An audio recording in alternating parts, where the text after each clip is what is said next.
Tsaradia Akartis Malagasy. Olnama magnino mifandray anefa tsisy avy samy olo ambony tany mifangatiava zala atsika kasa raiky aleo tsy mifanary mifanomesa tanana okas okas okas okas okas isika malagasy okas okas okas okas okas isika malagasy okase mifanolora tanana mifankatiave mifanoa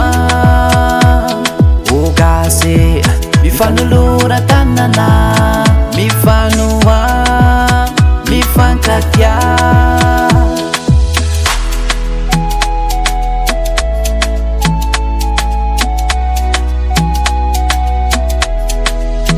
miresaina fanofenana tsy vitarere tsy vitarere mifanoana mifankatia mifanaja fa samy olombelo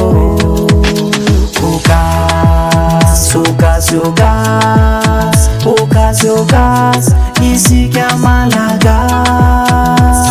okas okas okas okas okas isika malagasy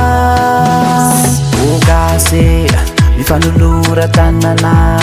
mifankatiave mifanoa okase mifanolora tanana mifanoa mifankatia amizao tontolo feny fifaninanana sy fitiavateny zao dia ilaina no matsiary fa mitombo ny fototra maha-olona atsika ola eo am-pitenenana malagasy hoe ny fanandratana tena dia fatiantoka fa ny fanetretena no tena asa okase mifanolora tanana mifankatiave mifanoa okase mifanolora tanana mifanoa